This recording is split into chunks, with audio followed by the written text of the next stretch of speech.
أعوذ بالله من الشيطان اللعين الرجيم. بسم الله الرحمن الرحيم. إنا أعطيناك الكوثر فصل لربك وانحر إن شانئك هو الأبتر. صدق الله العلي العظيم وصدق رسول النبي الكريم. اللهم صل على محمد وآل محمد.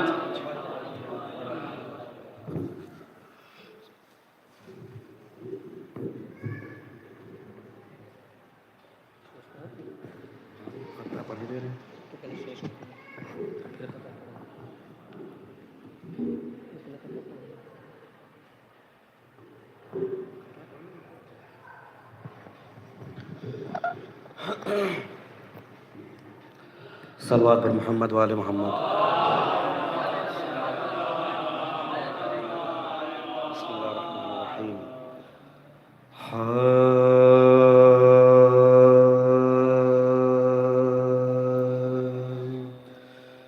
مثل بشر رسول کو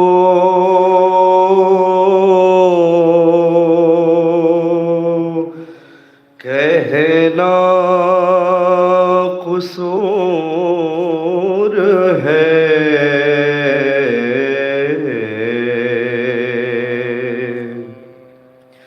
مثل بشر رسول کو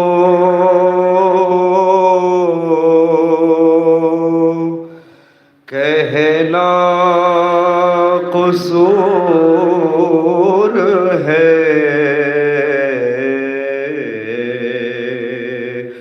خیر البشر خدا کی قسم اہل نور ہے. خیر البشر خدا کی قسم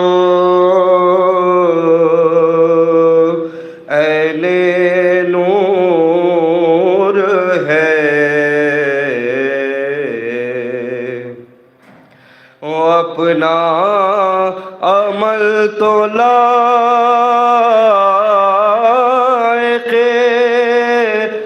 بخشش نہیں رہا.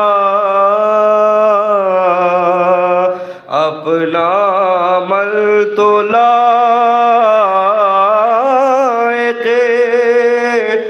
بخشش نہیں رہا.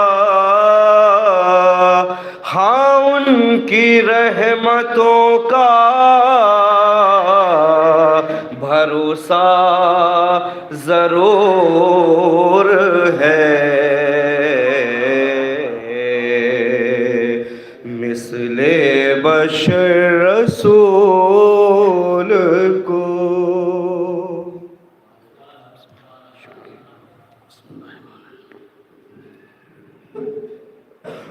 ایک صلوات اور پڑھ دیجیے.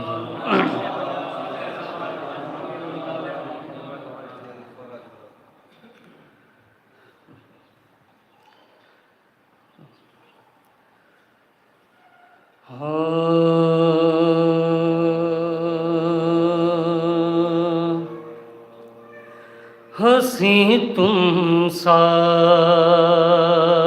رسولوں میں ہنسی تم سا رسولوں میں نہیں دیکھا علی اکبر ہنسی تم سا، رسولوں میں نہیں دیکھا علی اکبر، زیارت کرتا ہے تیری، زیارت کرتا ہے تیری، تیرا بابا علی اکبر، زیارت کرتا ہے تیری، تیرا بابا علی اکبر۔ یہ کس نے کہہ دیا سرکار کا سایہ نہیں کوئی، یہ کس نے کہہ دیا سرکار کا سایہ نہیں کوئی، محمد مصطفیٰ کا سایہ علی اکبر، محمد مصطفیٰ کا ہے سایہ علی اکبر، نہیں ہوگا تمہارا بھی کوئی سایہ علی اکبر، نہیں ہوگا تمہارا بھی کوئی سایہ علی اکبر، کبھی سائے کا سایہ ہو نہیں سکتا علی اکبر، کبھی سائے کا سایہ ہو نہیں سکتا علی اکبر، زیارت کرتا ہے تیری، تیرا بابا علی اکبر، ہنسی تم سا رسولوں میں نہیں دیکھا علی اکبر۔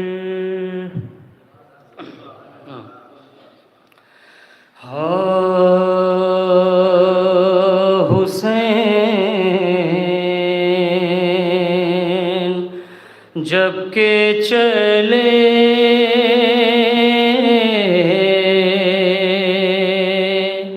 بعد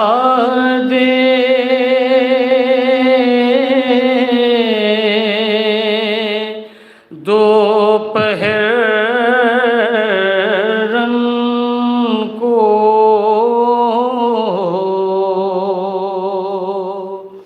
نہ تھا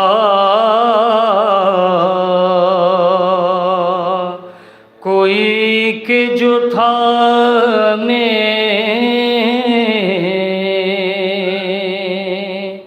رکا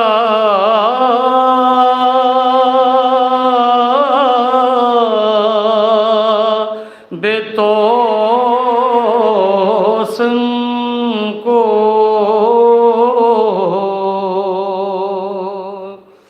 سکینہ جھاڑ رہی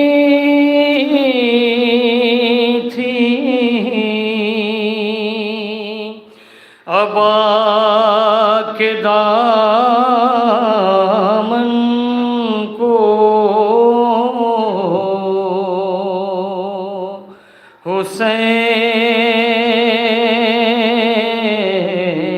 حسین چپ کے کھڑے تھے جھکا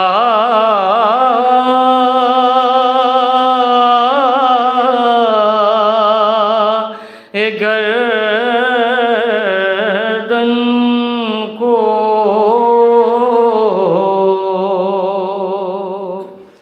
ناصرہ تھا کوئی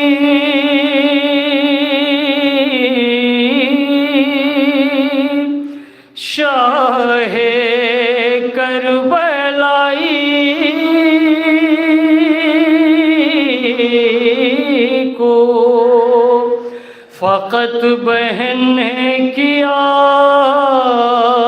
تھا سوار بھائی کو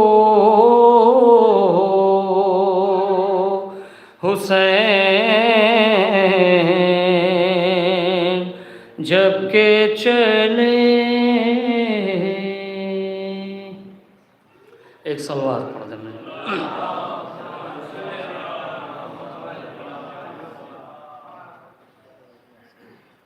ایک چھوٹا سا ایک مطلع ہے دو دن شعر سرکار کا 14 سوام کی ایک سلوات اور پڑھ دیجیے میں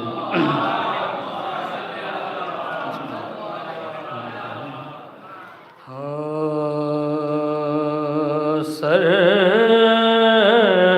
پہ رکھ کے جو ادب سے تعزیہ لے جائے گا سر پہ رکھ کے جو ادب سے تعزیہ لے جائے گا ایک دن اس کو مقدر کربلا لے جائے گا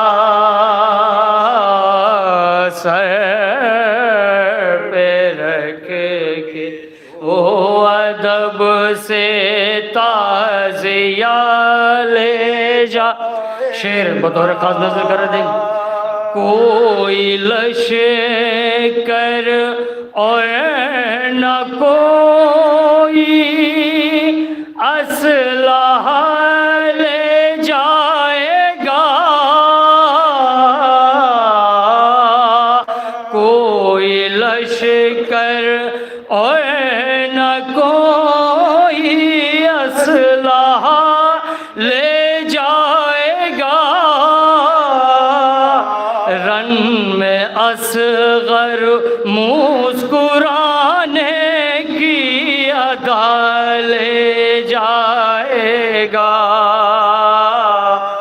سر پہ رکھ کے جو ادب سے تعزیہ لے جائے گا کہ ہم عزاداروں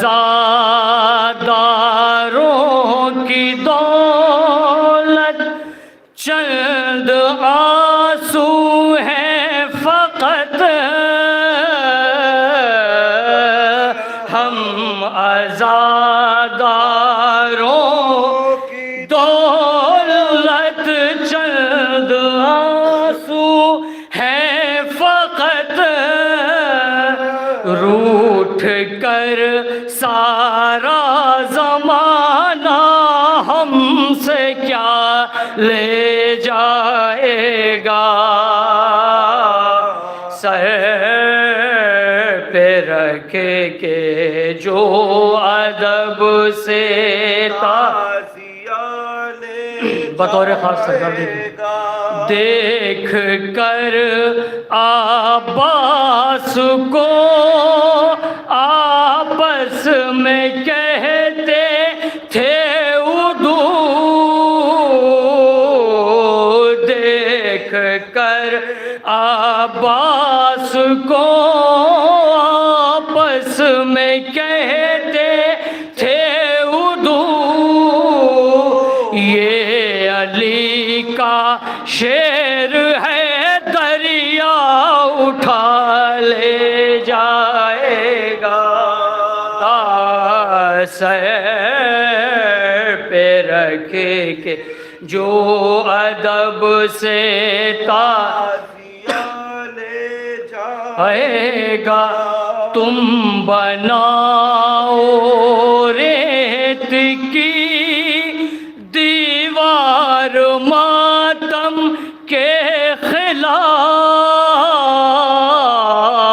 تم بناؤ ریت کی دیوار ماتم کے خلاف، چشمے اشک عزا اس کو لے جائے گا، سر پہ کہ جو ادب سے اس سلسلے کا آخری شعر، جانا ہے مشکل مگر مشکل کشا لے جائے گا، جانا ہے مشکل مگر مشکل کشا لے جائے گا، مجھ کو جنت میں میرا عشق عزا لے جائے گا، سر پہ رکھ تعزیہ لے مختہ بطور خاص، کوئی اس کا کچھ بھی اے خورشید کر سکتا نہیں، کوئی اس کا کچھ بھی اے خورشید کر سکتا نہیں، آ کے جو مجلس میں زہرا کی دعا لے جائے گا، سر پہ رکھ کے فاتحہ۔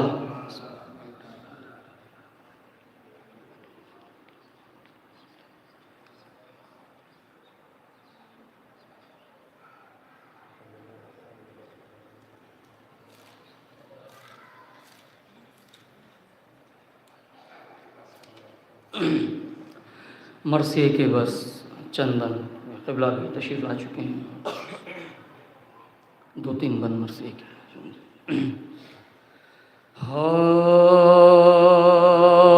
عابد کو جب یزید سے بابا کا سر ملا، عابد کو جب یزید سے بابا کا سر ملا، سر کیا ملا کہ مرہم زخم جگر، مدت کے بعد باپ کے سر سے پسر ملا، ماہ سفر میں شام سے حکم سفر میں دیکھا جو اہل بیت نے فرق جناب کو، تاروں نے آ کے گھیر لیا ماتا کو، عابد کو جب بیووں نے باری باری لیا گود میں وہ سر، زینب نے ہونٹ رکھ دیے بھائی کے ہونٹوں پر، دریا بہا کے آنکھوں سے بولی وہ نو اگر بھیا پھری ہے آپ کی ہم شیر در جس روز سے جدا ہوئی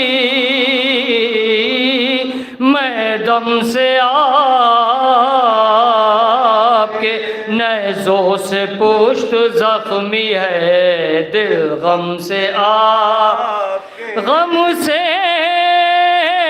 کلیجہ سینے کے اندر دہل چکا بھیا تمہارا کنبہ کھلے سر نکل دیکھو مریض بیٹا بھی کانٹوں پہ چل چکا دریا کنارے آگ سے خیمہ بھی جل چکا آدھا کو کچھ نہ پاسو ادب تھا رسول کا لائے ہیں ازدحام میں کن بابتو کا 10واں بھی 20واں بھی ہوا قید ہی میں ہاتھ بھیا تمہارا فاتحہ بھی ہم نہ دینے پا کتنا کہا کہ سر میرے بھائی کا کوئی لا پر کیا شقاوت ان کی یہ خواہر تمہیں جب فاتح کا آپ کے ہم نام لیتے ہیں پانے بھی اس دن ہائے ناری نہ دیتے ہیں عابد کو جب یزید سے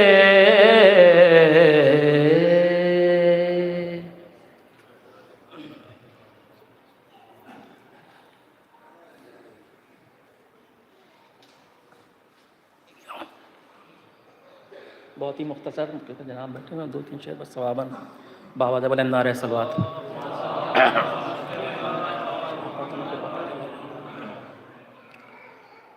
بلبل کو گل پسند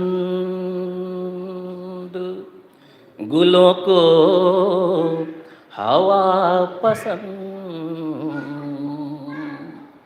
بلبل کو گل پسند گلوں کو ہوا پسند ہم بوترا بیوں کو ہے خاک شفا پسند بلبل کو گل پسند یہ اپنی اپنی تباہ اے قاصد بہشت یہ اپنی اپنی تباہ اے قاصد بہشت تجھ کو ارم پسند ہمیں کربلا پسند بلبل کو گل پسند اے تیر ہر ملا یہ بتا کیا ملا تجھے اے تیر ہر ملا یہ بتا کیا ملا تجھے کیوں آ گیا صغیر کا ننھا گلا پسند بلبل کو گل پسند زینب کو اپنے پردے کا مطلق نہ تھا خیال، زینب کو اپنے پردے کا مطلق نہ تھا خیال، تھی آیت تطہیر کی ان کو ردا پسند، بلبل کو گل پسند، گلوں کو ہوا پسند، ہم ترابیوں کو ہے خاک شفا پسند۔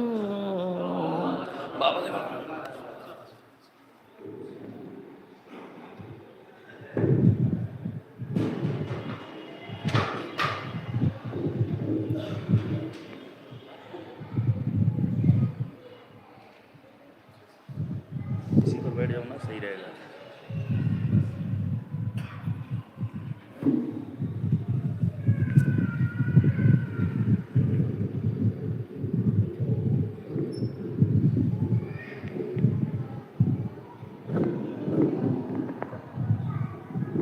اس کو اوپر رکھ دیں۔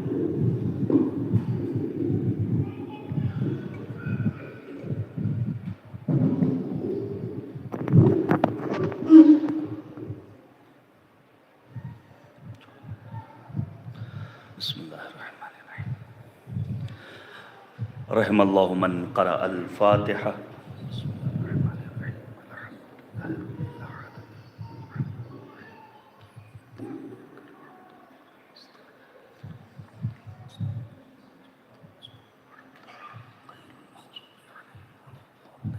صدق اللہ العظیم۔ ما شاء اللہ لا حول ولا قوة الا باللہ العلی العظیم۔ حسبنا اللہ نعم الوکیل، نعم المولا ونعم النصیر۔ اعوذ باللہ من الشیطان اللعین الرجیم، بسم اللہ الرحمن الرحیم۔ رب اشرح لي صدري ويسر لي امري واحلل عقدة من لساني يفقهوا قولي۔ الحمد لله رب العالمين، والعاقبة للمتقين، والجنة للمؤمنين، والنار للملحدين والمنافقين والكافرين والعاصين والظالمين۔ وصلی اللہ علی سیدنا ومولانا وحبیب قلوبنا وطبیب نفوسنا وشفیع ذنوبنا مولانا ومولا الثقلین جد الحسن والحسین ابی القاسم المصطفى محمد۔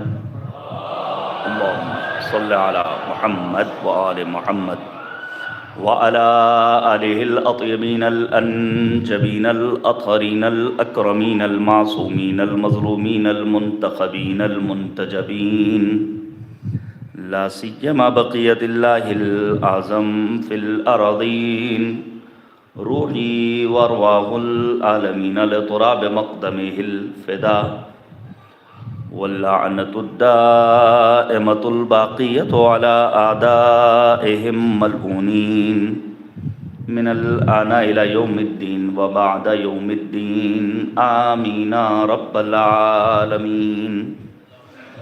أما بعد، فقد قال الله تبارك وتعالى في القرآن الحكيم، وهو أصدق الصادقين وقوله الحق۔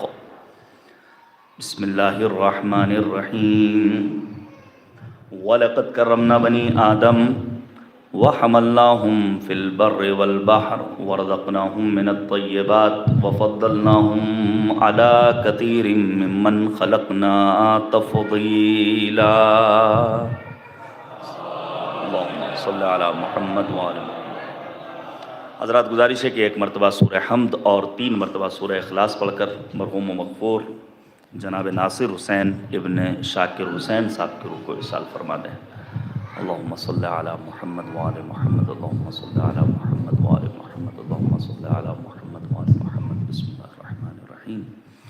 الحمدللہ رب العالمین الرحمن الرحیم مالک یوم الدین ایاک نعبد و ایاک نستعین اهدنا الصراط المستقیم صراط الذین انعمت علیہم غیر المغضوب علیہم ولا الضالین بسم اللہ الرحمن الرحیم قل هو اللہ احد اللہ الصمد لم یلد ولم یولد ولم یکن له کفوا احد بسم اللہ الرحمن الرحیم قل هو اللہ احد اللہ الصمد لم یلد ولم یولد ولم یکن له کفوا احد بسم اللہ الرحمن الرحیم قل هو اللہ احد اللہ الصمد لم یلد ولم یولد ولم یکن له کفوا احد صدق اللہ العلی العظیم اللہم صل علی محمد وعلی محمد وعجل فرجہ۔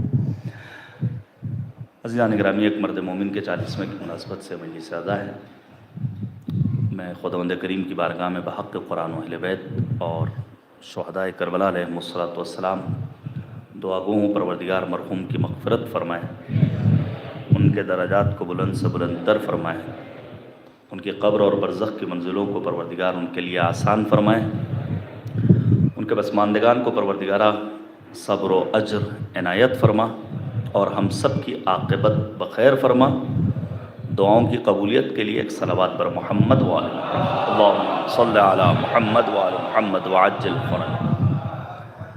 یہ فاصلہ اگر ختم ہو جائے تو مجھے لگتا ہے کہ ذرا سا مجھے اپنی بات منتقل کرنے میں آپ لوگوں تک آسانی ہوگی۔ جو ہمارے برادران بالخصوص جو ہمارے نوجوان اور جوان ہیں، چونکہ یہ وقت بڑا قیمتی ہے انسانی زندگی میں، اور اس میں اگر کچھ باتیں سیکھ لی جائیں قرآن و اہل بیت کی روشنی میں، تو میں سمجھتا ہوں کہ شاید ہمارا یہ مجلس میں آنا مفید ہوگا۔ مجالس اعزا کے اہتمام کا جو بنیادی مقصد ہے وہ ہے اپنی عقلوں کو پختہ کرنا اور اپنی عقل میں اضافہ کرنا۔ یہ کلاً ایک الگ چیپٹر اور موضوع ہے اور باب ہے۔ ہمارے ہاں روائی کتاب میں جتنی احادیث عقل کے سلسلے میں آئی ہیں، کسی اور موضوع سے متعلق اتنی احادیث نہیں ملتی ہیں۔ قرآن مجید میں 59 آیات ہیں عقل سے متعلق، یہاں تک کہ قرآن کا اعلان ہے وَلَقَدْ ذَرَأْنَا لِجَهَنَّمَ كَثِيرًا مِّنَ الْجِنِّ وَالْإِنسِ لَهُمْ قُلُوبٌ لَا يَفْقَهُونَ بِهَا۔ ہم نے جن و انس کی ایک بڑی تعداد کو جہنم کے سپرد کیا کیونکہ ان کے پاس سوچنے اور سمجھنے کی صلاحیت نہیں تھی۔ مجلسوں میں آنے کا بنیادی مقصد ہے عقلوں میں اضافہ۔ جب انسان کی عقل پختہ ہوتی ہے تو چھوٹی چھوٹی باتوں میں آپس میں اختلافات کا انسان شکار نہیں ہوتا ہے، لڑائی جھگڑے میں مبتلا نہیں ہوتا ہے، افتراق اور انتشار میں مبتلا نہیں ہوتا ہے، بلکہ اخوت، ہمدلی، ہمدردی کے ساتھ اپنی زندگی کے کاروان کو آگے بڑھاتا ہے۔ ان مجالس اعزا کا جو دوسرا بنیادی مقصد ہے وہ ہے دشمن شناسی۔ یہ بھی ایک الگ مستقل موضوع ہے۔ قرآن مجید کے 19 سوروں کی ابتدا اللہ نے دشمن شناسی سے کی ہے۔ کاش ہمارے ہاں یہ دشمن شناسی کا ہنر پیدا ہو جائے تو ہم آپس میں کبھی اختلافات کا شکار نہیں ہوں گے۔ وہ دشمن شناسی جس کا ملکہ حاصل تھا بنت امیر المؤمنین جناب زینب کبریٰ سلام اللہ علیہا کو۔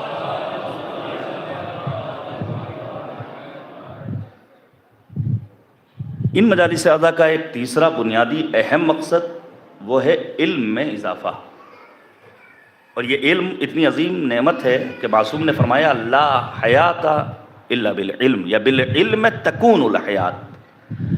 اگر واقعی معنی میں تم اپنے آپ کو زندہ رکھنا چاہتے ہو تو زیور علم سے اپنے وجود کو آراستہ کرو۔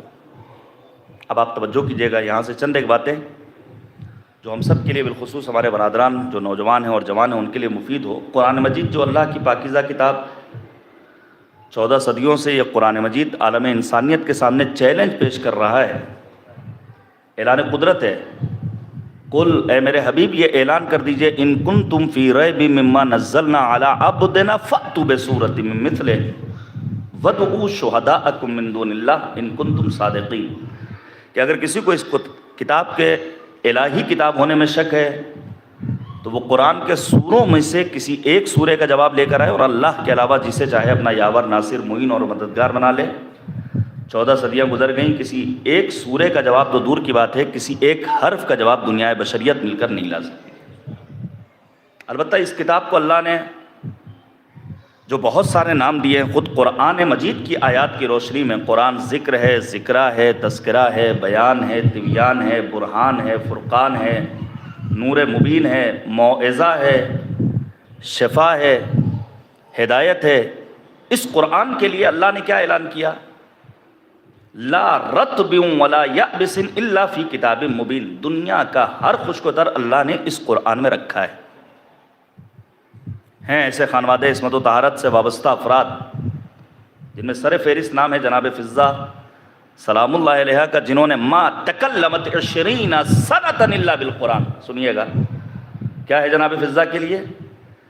20 برسوں تک فضہ نے اگر گفتگو کی ہے تو قرآنی لب و لہجے میں گفتگو کی ہے۔ میں گزارش کروں گا اس قرآن مجید کو صرف مرحومین کے لیے وقف نہ کیا جائے، اس قرآن مجید کو فقط ماہ مبارک رمضان سے مخصوص نہ کیا جائے۔ ابھی رہبر انقلاب کی شہادت کا غم تازہ ہے، اور ہم اور آپ اس غم میں ڈوبے ہوئے ہیں۔ جو رہبر انقلاب کی اہم ترین نصیحتیں ہیں، وصیتیں ہیں، جو ان کے فرمودات ہیں، اس میں قرآن کے تئیں رہبر انقلاب کا وہ فقرہ جو قابل عمل ہے۔ کیا کہا انہوں نے؟ روزانہ 1 صفحہ صحیح لیکن قرآن پڑھو ضرور۔ جبکہ معصومین علیہم الصلاۃ والسلام کی فرمائشات میں ایک مومن کی علامت دن بھر میں کم سے کم 50 آیات قرآن مجید پڑھنے کو بیان کیا گیا ہے۔ آپ جانتے ہیں اگر کہیں لوہا ہو، لوہے پر زنگ لگ جائے تو اس زنگ کو ختم کرنے کا ذریعہ کیا ہے؟ ریگمال کا استعمال کیا جانا۔ معصوم فرماتے ہیں اسی طرح کبھی کبھی انسانی قلوب پر زنگ لگ جاتا ہے، جب انسانی دل زنگ آلود ہو جائیں تو اسے ختم کرنے کا ذریعہ ہے تلاوت قرآن پاک۔ آپ توجہ کیجئے گا عزیزان گرامی، میں پیش کروں جناب ڈاکٹر عظیم امروہوی کے مسدس کے یہ 3 بند جسے آپ سنیے گا، اور پہلی بار پڑھ رہا ہوں کہ حق و باطل کی ہے تفریق بھی، فرقان بھی ہے، اس میں اثبات و دلائل بھی ہیں، برہان بھی ہے، اس کی تدوین ہوئی اس لیے قرآن بھی ہے، دین و دنیا کے ہر ایک علم کا عنوان بھی ہے، کام آتا ہے مرض میں تو شفا کہتے ہیں، ہے ہدایت کا یہ سامہ تو ہدا کہتے ہیں۔ پھر کہتے ہیں کہ حق کے بندوں پہ ہے ایک سایہ رحمت قرآن، سب سے بڑھ کر ہے یہ ایک قصر عدالت قرآن، اور انسان کو کرتا ہے نصیحت قرآن، ہر بشر کے لیے ایک باب ہدایت قرآن، اس کے دامن میں ہر ایک خشک ہر ایک تر موجود ہے، جہاں آل محمد یہ وہاں پر موجود۔ یہی قرآن تو اللہ کا ایسا ہے کلام، جو ابد تک کے لیے آیا ہے لے کر پیغام، ہے یہ ہر ایک کے لیے خاص، وہ بندہ ہو کے عام، اس کی امداد سے بگڑے ہوئے بن جاتے ہیں کام، اس میں جو کچھ ہے وہ اللہ کا فرمودہ ہے، 1400 سال ہوئے فرسودہ ہے۔ دنیا کی کسی بھی کتاب کو آپ اگر پسند کر لیجئے، 2 بار 4 بار ناولوں کا دور ختم ہو گیا، ڈائجسٹ کا دور ختم ہو گیا، افسانوں کا دور ختم ہو گیا۔ بڑے بڑے ناول نگار کی ناول اور ڈائجسٹ پڑھنے کے بعد انسان اگر لذت محسوس کرتا تھا اور پسند آ جاتی تھی تو 1 بار نہیں 2 بار 3 بار 4 بار پڑھتا تھا، پھر ردی کی ٹوکری میں وہ کتاب چلی جاتی تھی۔ لیکن 14 صدیاں گزر گئی، انسان جیسے جیسے قرآن کو پڑھتا جاتا ہے، قرآن کے اسرار و رموز اس کے لیے آشکار ہوتے چلے جاتے ہیں۔ یہی تو مشترک پہلو ہے قرآن مجید اور ذکر سید الشہداء ابو عبداللہ الحسین علیہ السلام میں۔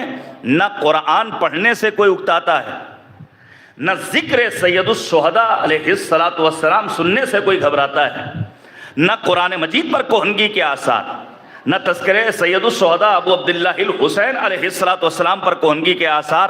یہ دونوں چیزیں آپس میں اتنی مشترک ہیں کہ شاعر کو کہنا پڑا قرآن اور حسین کا پیغام ایک ہے، قرآن اور حسین کا ہر کام ایک ہے، آغاز ایک دونوں کا انجام ایک ہے، اعجاز ایک دونوں کا اکرام ایک ہے، دونوں کمال علم کے پیکر ہیں دوستو، دونوں ہی بوسہ گاہ پیغمبر ہیں دوستو۔ صلوات بھیجیے گا بر محمد وآلہ۔ اب آپ توجہ کیجئے، اس قرآن مجید میں پروردگار عالم نے ہمارے لیے نجی زندگی گزارنے کے بھی اصول بتائے ہیں اور سماجی زندگی گزارنے کے بھی اصول کی جانب رہنمائی کی ہے۔ یہ بہترین کتاب ہے۔ میں گزارش کروں گا، ہو سکتا ہے یہاں بیٹھے ہوئے افراد میں کوئی ایسا ہو جسے قرآن مجید پڑھنا نہ آتا ہو، تو کیا قرآن کے فیوز اور برکات سے وہ بے بہرا رہے گا؟ یاد رکھیے گا، ایک باپ کے اصال ثواب کی مجلس اعضا ہے، ہمارے مذہب نے چند چیزوں کا دیکھنا عبادت قرار دیا ہے۔ خانہ کعبہ کو دیکھنا عبادت ہے، آب زمزم کو دیکھنا، عالم باعمل کے چہرے کو دیکھنا، مومن کا مومن کو دیکھنا، زن و شوہر کا ایک دوسرے کو محبت کی نگاہ سے دیکھنا عبادت ہے۔ اسی طرح قرآن مجید کے لیے اللہ نے کیا اعلان کیا؟ النظر الی المصحف عبادہ، اللہ کی کتاب قرآن مجید کو دیکھنا۔ تو مجھے کہنے دیجئے، جب اللہ کی کتاب کتاب صامت قرآن کو دیکھنا عبادت ہے تو حق ہے پیغمبر آواز دیں النظر الی وجہ علی ابن ابی طالب عبادہ، علی کے چہرے کو دیکھنا عبادت ہے۔ صلوات بھیجیے گا بر محمد۔ اب میں جلدی سے بات کروں، احسن تو یا علی اللہم صلی علی محمد وآل محمد وعجل فرجہم۔ 24 گھنٹے پہلے ایک مجلس میں نے پڑھی تھی کالے امام باڑے میں، وہاں کچھ مومنین تھے، خود ہمارے اظہر صاحب موجود تھے، شالو بھائی موجود تھے، اور دیگر بعض چہرے ہمیں نظر آ رہے ہیں۔ میں اسی موضوع کو کنٹینیو کرنا چاہتا ہوں، کوشش کروں گا کہ ان باتوں کی تکرار نہ ہو، آپ حضرات یوٹیوب پر وہ مجلس سن سکتے ہیں، توجہ کیجیے گا۔ پہلی ذیقعدۃ الحرام روز ولادت معصوم قم۔ اچھا یہ اہم بات ہے کہ 11 ذیقعدۃ الحرام روز ولادت امام ہشتم سامن الحجج غریب طوس معین الضعفاء غریب الغرباء عالم آل محمد حضرت امام علی رضا علیہ السلام۔ اب ذرا سا تذکرہ کر لیا جائے باب الحوائج حضرت امام کاظم کا۔ کیا عظیم شخصیت ہے ہمارے ساتویں امام کی۔ علماء اہل سنت نے امام کاظم کی علمی جلالت کا اقرار و اعتراف کیا۔ آپ کی فیاضی زبان زد خاص و عام تھی، توجہ کیجیے گا عزیزان گرامی۔ امام کاظم کی تھیلیاں مشہور تھیں، حد یہ ہے کہ اس دور میں ضرب المثل قرار پائی تھیں۔ قبر امام کاظم تریاق مجرب، امام شافعی نے اس کو بیان کیا ہے۔ کیا عظیم ہستی ہیں، کثیر الاولاد۔ اچھا امام کاظم کی نسل اتنی پاکیزہ ہے کہ نسل امام کاظم میں امام علی رضا ہیں، جناب شاہ چراغ ہیں۔ پڑھیے آپ ان کی زندگی کو، کہاں ہے مزار؟ شہر شیراز، ایران کے خوبصورت ترین شہروں میں ایک شہر شیراز، جہاں امام کاظم کے فرزند جناب شاہ چراغ کا مزار آج بھی مزار خلائق۔ نسل امام کاظم سے جناب فاطمہ معصومہ قم، اور پھر سلسلہ آگے بڑھتا ہے۔ سید مرتضی علم الہدا نسل امام کاظم سے، سید رضی جامع نہج البلاغہ نسل امام کاظم سے، سلسلہ اور آگے بڑھتا ہے۔ آسمان فقاہت کے درخشاں ستارے کہلاتے ہیں جناب آیت اللہ العظمیٰ خوئی رضوان اللہ تعالیٰ علیہ نسل امام کاظم سے، صاحب ابقات میر حامد حسین علی اللہ مقامہ نسل امام کاظم سے۔ حد یہ ہے کہ اسی نسل امام کاظم میں معمار انقلاب حضرت امام خمینی رضوان اللہ تعالیٰ علیہ موسوی سید۔ مجھے ایک جملہ کہنے دیجئے، اگر دنیا کے کسی فخر کو امام کاظم کی علمی صلاحیت کا اندازہ لگانا ہو تو وائے سید خوئی کی زندگی کا مطالعہ کرے، اور اگر کسی کو امام کاظم کی سیاسی بصیرت کا پتہ لگانا ہو تو معمار انقلاب حضرت امام خمینی کی زندگی کا مطالعہ کرے۔ کیا عظیم شخصیت ہمارے اور آپ کے ساتویں امام کی۔ انہی کے فرزند ہیں امام رضا اور جناب معصوم قم۔ جلدی سے سن لیجئے، ہمارے ہاں احادیث کی جو کتابیں ہیں اس میں ایک الگ پورا چیپٹر بنایا گیا ہے جس کا عنوان ہے باب استحباب طلب البنات و اکرامہن۔ کیا مطلب؟ ذرا سنیے گا، یہ وہ افراد ضرور سنیں کہ جن کو بچیاں پسند نہیں ہیں۔ ذرا سنیے گا، بہت اہم موضوع ہے۔ ہمارے ہاں سرکار نے دل فریب جو نعرے دیے اس میں ایک نعرہ یہ بھی ہے، بیٹی بچاؤ بیٹی، لیکن حقیقت یہ ہے نہ بیٹیاں بچائی جا رہی ہیں نہ بیٹیاں۔ میں گزارش کروں گا ذرا سا دنیاوی نعروں سے دور رہ کر ہمیں اسلامی تعلیمات کو سمجھنا ہوگا اور اسے اپنے گھر کے افراد بالخصوص صنف نسواں تک منتقل کرنا ہوگا۔ عورت کو ہمارے ہاں ادب کی زبان میں صنف نازک کہا جاتا ہے۔ ذرا سنیے گا، میں پیش کرنا چاہوں گا اس موضوع کو۔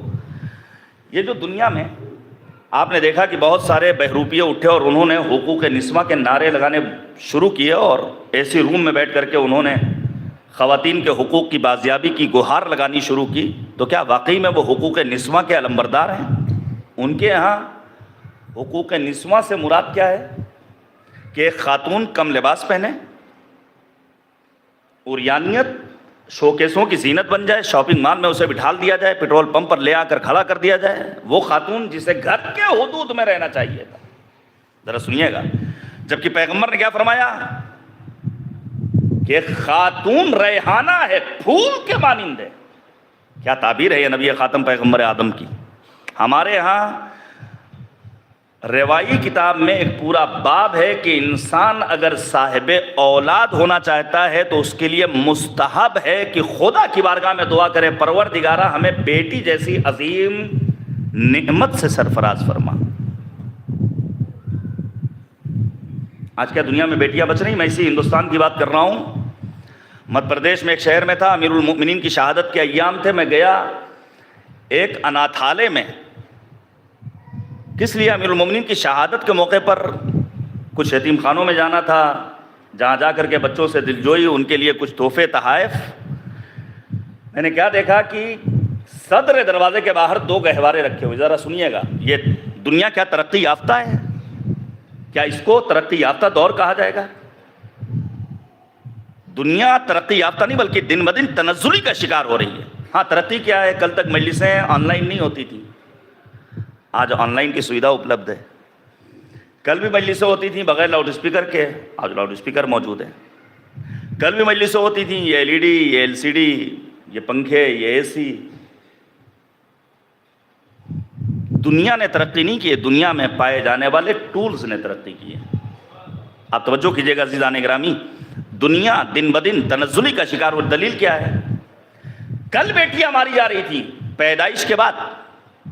حتیٰ روایات میں ملتا ہے آنے والا بارگاہ پیغمبر میں جو 17 بیٹیوں کا باپ ہے 16 کو مار چکا ہے. کہتا ہے میں نے 17ویں بچی کو اس وقت مارا جب وہ جوان تھی. ذرا سنیے گا عزیزان گرامی. لیکن آج چونکہ ٹولز نے ترقی کر لی ہے لہذا پیدا ہونے کی نوبت ہی نہیں آتی. اچھا کیوں بچیوں کو مارا جا رہا ہے؟ کیوں ہمارے ابارشن کی نوبت آ رہی ہے؟ یہ 2 گناہ ہمارے ہاں سماج میں ایسے ہیں جس کے کرنے والے بہت کم ہیں. ایک ہے شراب نوشی. شراب پینے والے الحمدللہ ہمارے سماج میں نہ کے برابر، لیکن کبھی کبھی سننے کو مل جاتا ہے فلاں صاحب شوقیہ لیتے ہیں. ایسے افراد پیدا ہو رہے ہیں. مجبوری ہے حضور، میٹنگ میں جانا پڑتا ہے، کیا کیا جائے، نوکری کا سوال ہے. دوسرا وہ گناہ جو ہمارے سماج میں نہ کے برابر ہے وہ ہے سقط جنین. ہونا چاہیے یہاں آئیں اسکالرز مختلف مذاہب کے اور سر جوڑ کر بیٹھے اور بیٹھنے کے بعد یہ فیصلہ کریں کہ آخر یونائٹڈ نیشن میں دنیا کے حکمرانوں نے سر جوڑ کر بیٹھنے کے بعد جو حقوق انسانی کے نام پر قوانین بنائے، کیا اس میں سقط جنین کو کہیں جرم قرار دیا گیا؟ نہیں. کیا کہنا مکتب اسلام کا؟ اچھا ہمارے یہاں بچیوں کو کیوں مارا جاتا ہے؟ کیوں سقط جنین کی نوبت آتی ہے؟ کبھی کبھی یہی انسان کہتا ہے مولانا پہلے سے 2 بچے موجود ہیں، کہاں سے کھلائیں گے، کیسے پڑھائیں گے، کیسے شادی بیاہ ہوگا؟ کیا کہنا قرآن مجید کا؟ پروردگار عالم نے قرآن میں اعلان کیا لا تقتلوا اولادکم خشیۃ املاق نحن نرزقہم وایاکم. خبردار رزق و روزی کے ڈر سے اپنے بچوں کو قتل مت کرنا. ہم تمہارے بچوں کی روزی کا انتظام پہلے کرتے ہیں، تمہاری روزی کا انتظام بعد میں کرتے ہیں. صلوات بھیجیے گا بر محمد و آل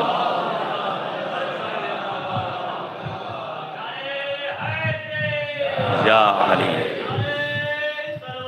اللہم صلی علی محمد و آل محمد وعجل فرجہم. آپ توجہ کیجئے گا گرامی، بیٹیاں کتنی عظیم نعمت ہیں. البتہ بیٹیوں کو روایات معصومین علیہ السلام میں حسنہ کہا گیا ہے، بیٹوں کو نعمت کہا گیا. آپ جانتے ہیں نعمت پر حساب ہے، حسنات پر کوئی حساب نہیں. ایک حدیث سن لیجئے.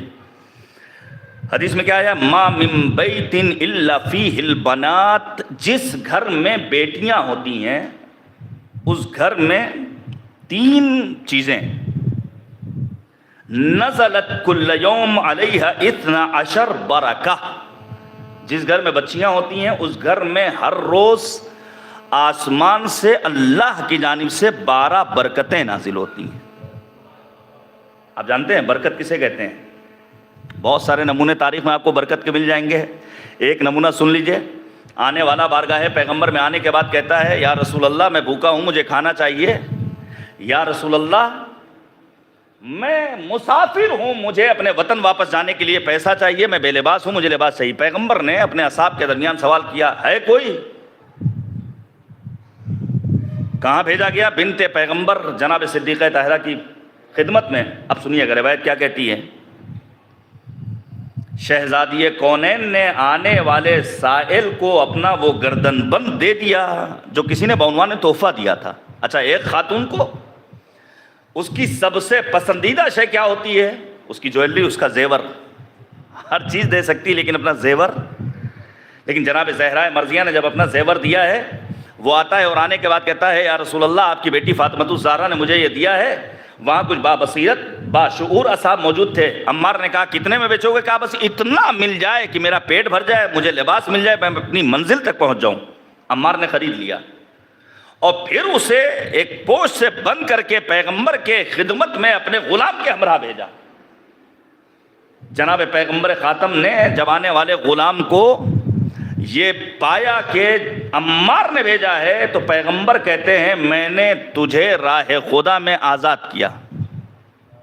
آپ توجہ کیجئے گا عزیزان گرامی, وہ غلام کتنا باشعور تھا, بے ساختہ کہتا ہے کتنا بابرکت تھا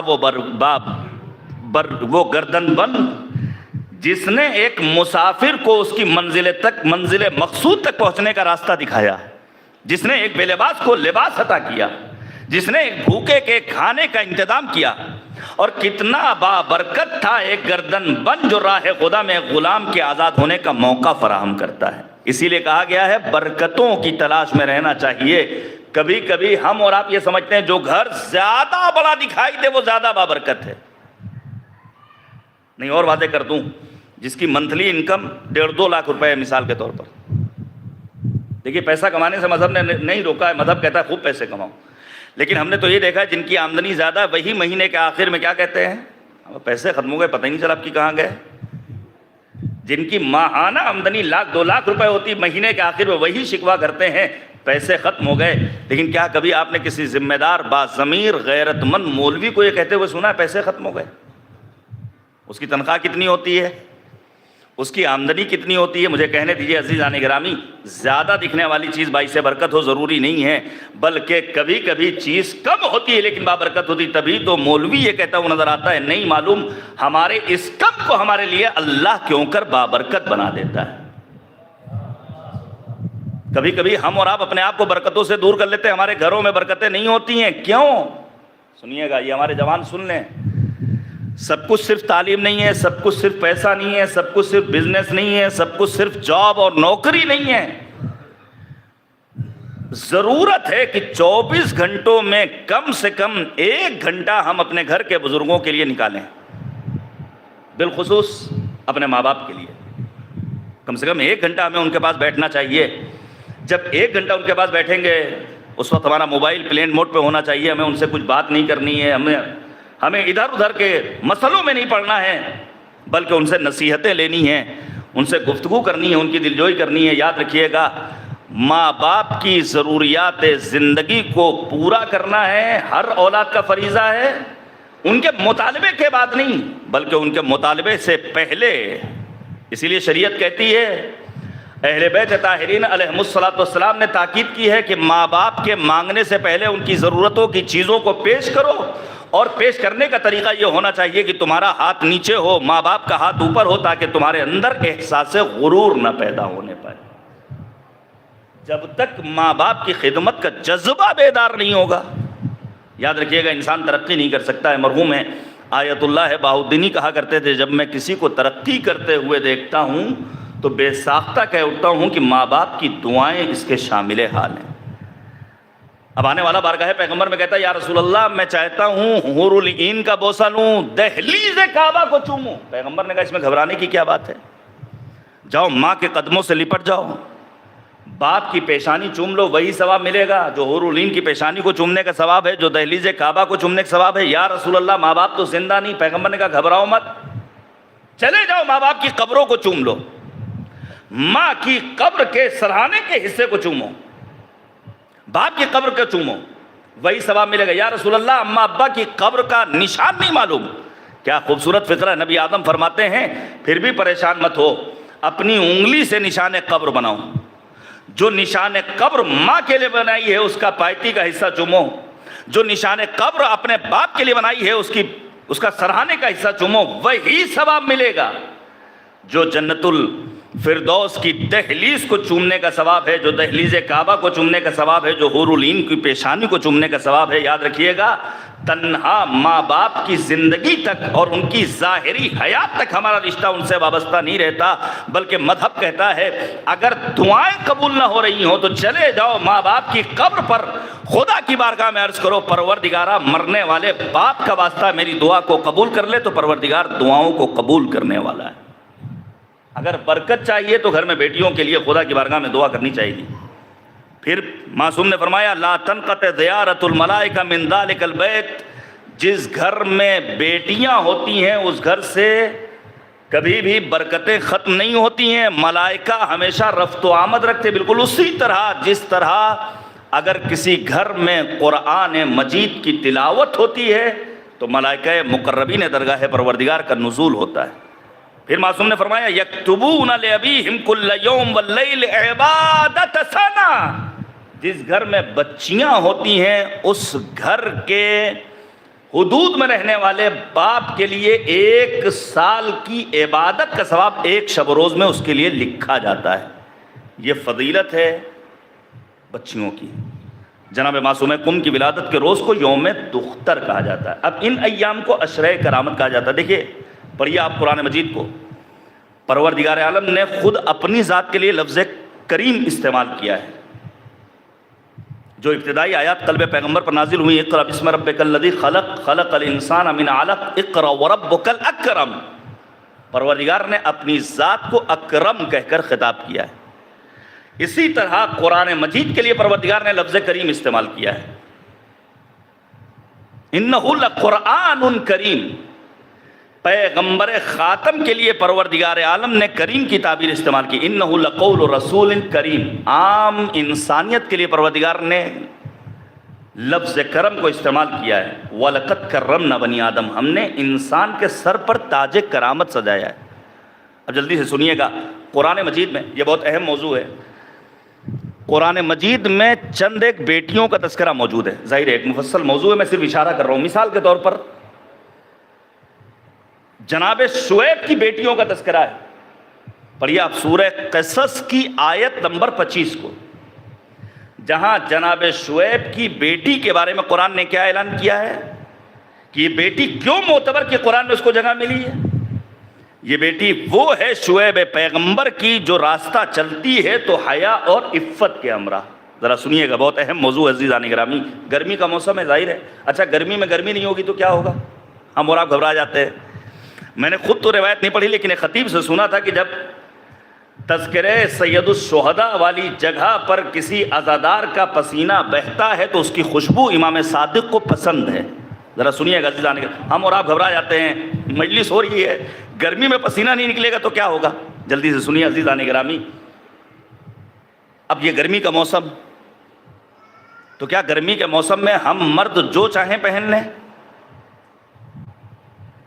ہمارے ہاں 2 لفظیں بولی جاتی ہیں اردو زبان میں، ایک ہے شرم اور ایک ہے حیا۔ کاش یہ میں بات واضح کر لے جاؤں تو ایک انقلاب آ سکتا ہے، ہمارے گھروں کا ماحول صحیح ہو سکتا ہے۔ شعیب پیغمبر کی بیٹی کا تذکرہ قرآن کی سورہ قصص کی آیت نمبر 25 میں کیا ہے؟ راستہ چلتی تھی حیا کے ساتھ۔ اردو زبان میں 2 لفظیں ہیں، حیا اور شرم، تو کیا دونوں کے معنی سیم ہیں؟ شاید اتنی گنجائش نہیں ہے کہ حیا کے صحیح معنی ہم بیان کر سکیں اردو زبان میں۔ بس اتنا سمجھ لیجئے، شرم ایک اضطراری عمل ہے جبکہ حیا ایک اختیاری عمل ہے۔ اچھا میں کھل کر پڑھنے کا عادی ہوں، واضح سی بات کر رہا ہوں۔ فرض کیجئے ایک جوان اپنے بیڈ روم میں ننگا سونا چاہتا ہے تو کیا شرعی اعتبار سے حرام ہے اس کے لیے؟ بتائیے گا، شرعی اعتبار سے کیا یہ گناہ ہے؟ یہ ہو رہا ہے چونکہ دنیا ترقی کر رہی ہے۔ عزیزان گرامی، حرام نہیں ہے، لیکن مذہب یہ کہتا ہے چونکہ اللہ نے تمہارے سر پر تاج کرامت سجایا ہے، لہذا حیا کا خیال رکھتے ہوئے ایسا لباس زیب تن کرو جو تمہاری انسانیت کے شایان شان۔ اب جو ہمارے یہاں محلوں میں لوگ کیپری پہن کر کے نکل آتے ہیں، سینڈو بنیان میں گھوم رہے ہیں، مطلب پرواہ نہیں ہے کہ ادھر سے خواتین گزر رہی ہیں۔ حد یہ ہے، توجہ کیجیے گا عزیزان گرامی، حد یہ ہے ہمارا اپنا لباس ہمارے گھر میں اپنے بچوں کی تربیت پر اثر انداز ہونے والا ہے، لہذا حیا کو پیشہ کرنا ہے۔ حیا صرف عورتوں سے مخصوص نہیں ہے، مردوں کے لیے بھی حیا لازم ہے۔ حیا کی بہت ساری قسمیں جس کو میں چھوڑ رہا ہوں۔ انہی بیٹیوں میں قرآن مجید میں جو تذکرہ ملتا ہے وہ کس کا تذکرہ ہے؟ وہ تذکرہ ہے جناب مریم بنت عمران کا۔ قرآن مجید میں اعلان کیا ہے؟ ان اللہ اصطفاک وطہرک واصطفاک علی نساء العالمین۔ جناب زکریا نے اس بیٹی کو دیکھنے کے بعد خدا کی بارگاہ میں دعا کی۔ حد یہ ہے بیٹی کے لیے جناب ابراہیم خلیل خدا نے دعا کی ہے۔ اچھا، ان بیٹیوں میں سر فہرست نام کس کا ہے جس کا تذکرہ ہے قرآن مجید میں؟ وہ نام ہے صدیقہ طاہرہ شجنۃ المصطفیٰ ام ابیہا کف سید الاولیاء حضرت فاطمۃ الزہرا سلام اللہ علیہا۔ جلدی سے ایک بات سن لیجئے، میں ایک سوال کر رہا ہوں، قرآن مجید کی آیت تطہیر کس کس کو یاد ہے؟ مجھے لگتا ہے کہ شاید ہر مومن کے سینے پر نقش ہے، ہمارے کمسن بچوں کو بھی یاد ہے۔ کیا ہے؟ انما آفرین یرید اللہ لیذھب عنکم الرجس اہل البیت۔ کیا کہنا ہے سید العلماء جناب مولانا علی نقی نقن صاحب اللہ علیہ اللہ مقامہ کا؟ انہوں نے لکھا قرآن مجید میں 3 آیات تطہیر ہیں، اب تک ہم ایک سمجھتے تھے۔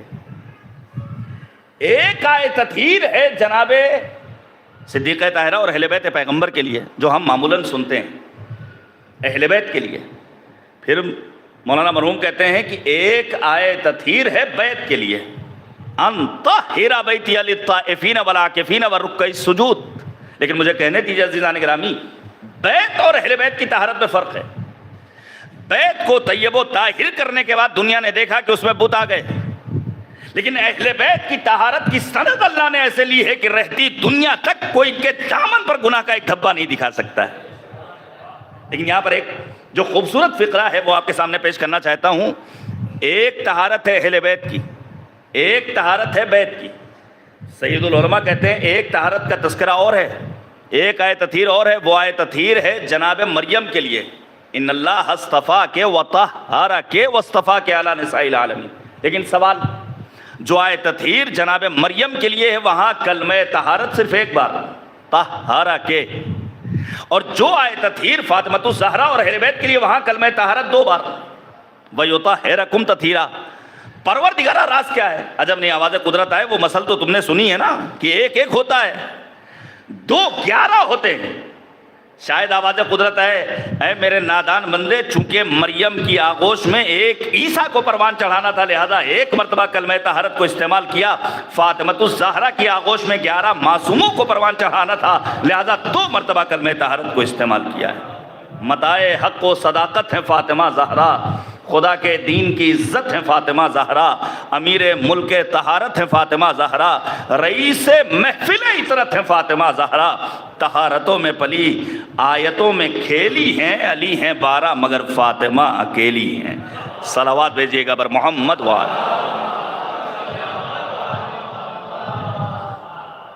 عزیزان گرامی، ایک روایت اور سن لیجیے، نبی اعظم نے کیا فرمایا؟ انمن، یہ ہمارے یہاں روایات میں تاکید ہے کہ اگر کبھی لوگ سمجھتے ہیں کہ اگر ہم اپنے آپ کو دیندار بنا لیں گے تو گویا دنیا سے کٹ جائیں گے، نہیں، مذہب کہتا ہے کہ اگر سفر سے واپس آ رہے ہو تو سب سے پہلے بیٹی سے ملو، سفر پر جا رہے ہو تو سب سے آخر میں ملاقات کرو۔ حد یہ ہے پیغمبر خاتم نے اپنے اصحاب کو جنگوں سے واپسی کے بعد دکھنے والی بازار کی جانب اشارہ کر کے کہا کہ جاؤ وہاں سے اپنی بیٹی کے لیے تحفہ خریدو۔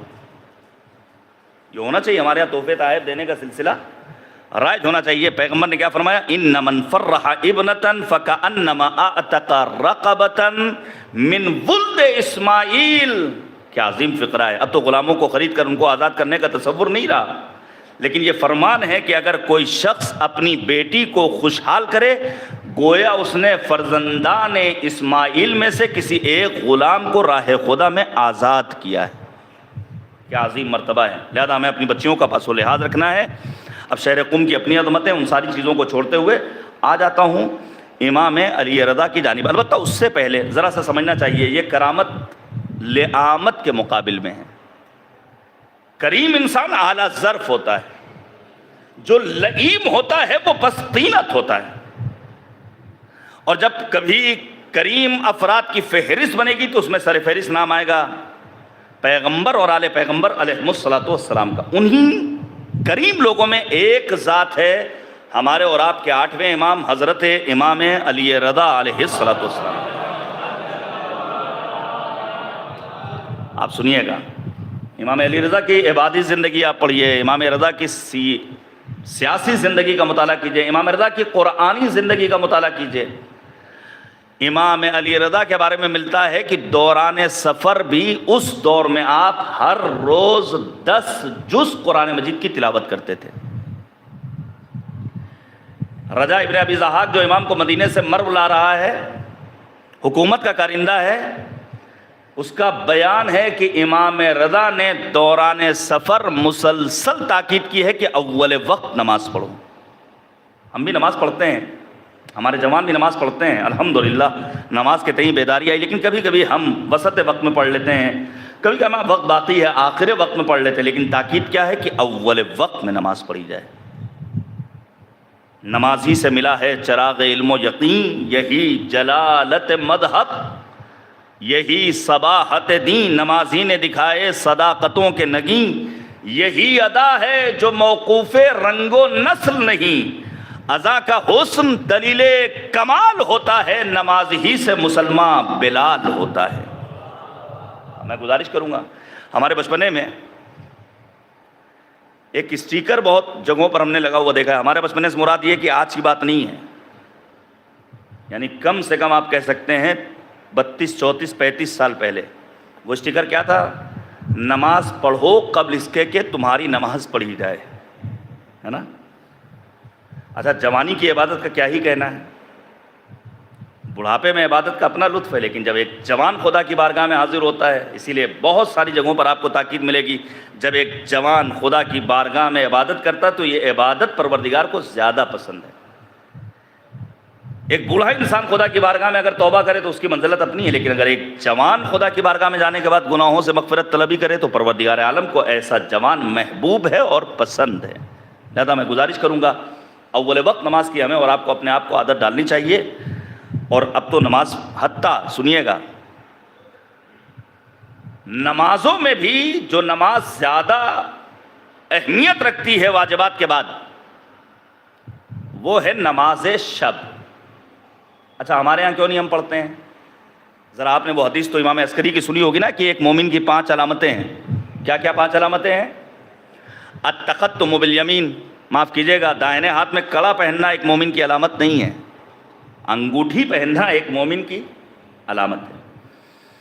ایک مومن کی دوسری علامت کیا؟ التعفیر بالجبین، خاک پر سجدہ کرنا ایک مومن کی علامت ہے. الجہر بسم اللہ الرحمن الرحیم، بلند آواز سے بسم اللہ ایک مومن کی علامت ہے. زیارت الاربعین، اسی میں کیا ہے؟ دن بھر میں ایک قیامت رکعت نماز پڑھنا ایک مومن کی علامت ہے. یہاں 17 ہم نہیں پڑھ پاتے، باقی کی 34 جو مستحب ہیں کیوں نہیں پڑھتے؟ وقت نہیں ملتا ہے. آپ یاد رکھیے گا ان مستحب نمازوں کے لیے علماء اور مراجع کا کہنا ہے حتیٰ اشاروں میں پڑھ سکتے. میں ایک گزارش کر رہا ہوں یہیں پر سر دست، اگر مہتاب باغ کے مومنین موجود ہیں تو آپ دوسروں تک بھی یہ پیغام پہنچا دیجیے گا. انشاءاللہ العزیز 19 مئی سے 26 مئی تک نکل پریس عالم بھائی کی، ان کے والد بزرگوار اکبر صاحب مرحوم کے نام سے ایک ہال بنا ہوا ہے جہاں پر قبل از مغرب نوجوان بچیوں کے لیے فقہی احکام کے حصول کا بہترین موقع فراہم کیا جا رہا ہے المومل کلچرل فاؤنڈیشن کی جانب سے. اور بعد از مغرب شب 8 بجے سے ظاہراً جوانان قوم کے لیے فقہی مسائل سے آشنائی کا بہترین موقع فراہم کیا جا رہا ہے المومل کلچرل فاؤنڈیشن کی جانب سے. لکھنؤ بھر میں ظاہراً 5-6 جگہوں پر یہ سینٹرز قائم کیے گئے ہیں جہاں خواہران اور برادران دینی احکام سے آشنا ہو سکتے ہیں۔ مزید تفصیلات جاننی ہو، چھوٹے امام باڑے کے باہر بڑا سا بینر لگا ہوا ہے، آپ جا کر کے وہاں دیکھ سکتے ہیں۔ المحمل کلچرل فاؤنڈیشن کو آپ سوشل میڈیا پر سرچ کر سکتے ہیں، نام رجسٹریشن کروا لیجئے، بچوں اور بچیوں کو دین کی تعلیم کی جانب آگے بڑھائیے۔ مراجع کیا کہتے ہیں کہ مستحب نمازوں کو چلتے پھرتے اشارہ کر کے بھی پڑھ سکتے ہو۔ ہمارے یہاں نماز شب نہیں پڑھتے، آنکھ نہیں کھلتی ہے، یہاں تک کہ اب تو آسانی کر دی گئی ہے کہ جہاں آپ نے نماز عشاء پڑھ لی اس کے بعد آپ نماز شب پڑھ سکتے ہیں۔ یہ نماز شب کون سی نماز ہے جس کے لیے ہمارے اور آپ کے 8ویں امام نے فرمایا اللہم صلی علی محمد وآل محمد۔ ذرا ایک اور صلوات بر محمد وآل محمد، اللہم صلی علی محمد وآل محمد۔ سنیے گا امام رضا نے کیا فرمایا، نماز شب کے کم سے کم 3 فوائد: اجیر من عذاب القبر ومن عذاب النار۔ جو شخص نماز شب کا عادی ہو جائے وہ امن و امان میں رہے گا، قبر کے عذاب سے بھی اور آتش جہنم سے بھی۔ پہلا فائدہ نماز شب کا کیا ہے؟ وَمُدَّ لَهُ فِي عُمُرِهِ۔ اگر انسان اپنی عمر کو بڑھانا چاہتا ہے تو اپنے آپ کو نماز شب کا پابند بنائے۔ وَوُسِّعَ عَلَيْهِ فِي مَعِيشَتِهِ۔ اگر اپنے کاروبار زندگی میں وسعت چاہتا ہے تو اپنے آپ کو نماز شب کا پابند بنائے۔ یہ ہمارے اور آپ کے 8ویں امام حضرت امام علی رضا علیہ السلام کی تعلیم۔ حد یہ ہے کہ امام جب مناظرہ کر رہے ہیں، مناظرہ جیتنے کی کگار پہ ہیں، اذان کا وقت آتا ہے، مولا کہتے ہیں اب ہم مناظرہ منقطع کر رہے ہیں، نصلی ونعید، پہلے نماز پڑھیں گے پھر واپس آ کر کے اس مناظرے کو کنٹینیو کریں گے۔ ہمارے یہاں کیا ہوتا ہے ابھی پڑھ لیں گے۔ جناب رضا سرسوی علی اللہ مقامہ نے کہا تھا مقصد شبیر 5 وقت کہتا ہے کہ چل، کاروبار زندگی ہر روز کہہ دیتا ہے کہ کل، کھو گئے آخر رضا ہم خواہشوں کی بھیڑ میں، مسجدیں کہتی رہیں حیا علی خیر العمل۔ صلوات بر محمد وآل محمد۔ ہمیں اور آپ کو دیگر یہ دور واقعی میں اتحاد کی فضا ہموار ہو چکی ہے۔ الحمدللہ آپ نے دیکھا ہوگا سوشل میڈیا کے ذریعے کہ رہبر انقلاب کی شہادت کے بعد نمائندگی رہبری کے دفتر دہلی کی سرزمین پر وہ علماء اہل سنت پہنچے ہیں جن کے بارے میں کبھی ہم نے خواب و خیال میں بھی نہیں سوچا تھا۔ یہ بہت ہوشیاری کا دور ہے، ذرا سا سمجھیے گا اس اتحاد کی فضا کو ہمیں اور آپ کو سنبھال کر چلنا ہے۔ ہمارا تکفیریوں سے کوئی لینا دینا نہیں، ہمارا ناصبیوں سے کوئی لینا دینا نہیں، ہمارا آل سعود سے کوئی لینا۔ ہم پھر کہتے ہیں آل سعود مردہ باد۔ ذرا سنیے گا عزیزان گرامی، میں ایک جملہ بار بار کہہ چکا ہوں کہ اسرائیل کی وحشی گری اتنی خطرناک نہیں ہے جتنا ان عرب حکمرانوں کی بزدلی خطرناک ہے مسلمانوں کے لیے۔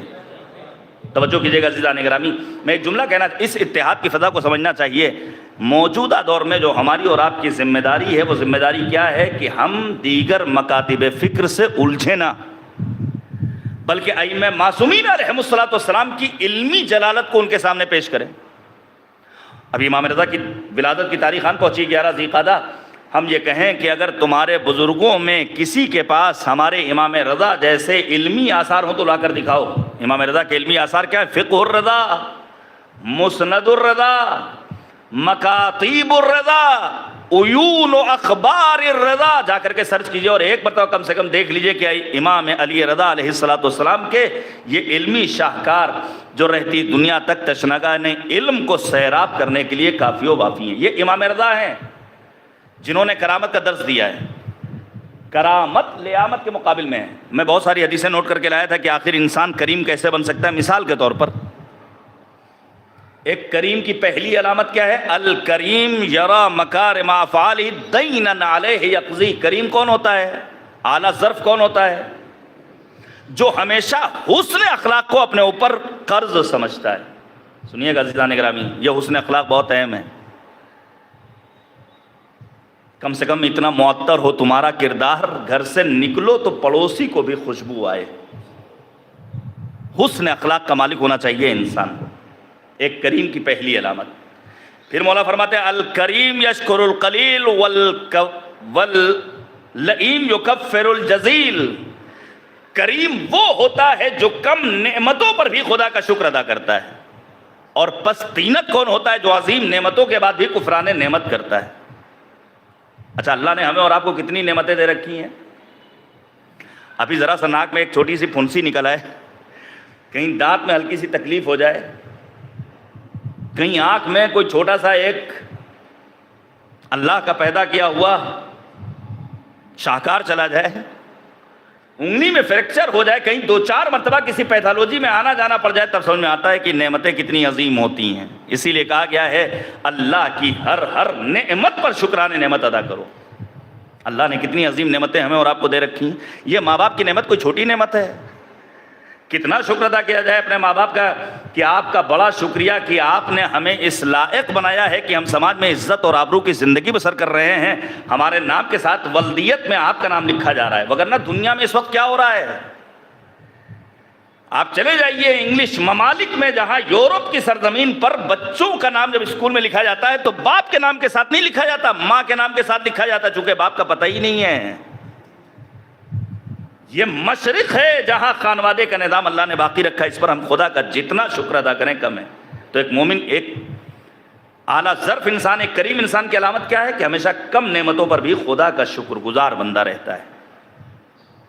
اب سنیے گا, اما الکرم فالتبرع بالمعروف والاعطاء قبل السؤال. ایک کریم انسان وہ ہوتا ہے جو ہمیشہ نیکیاں کرتا ہے اور مانگنے سے پہلے دے دیتا ہے. جلدی سے سنیے.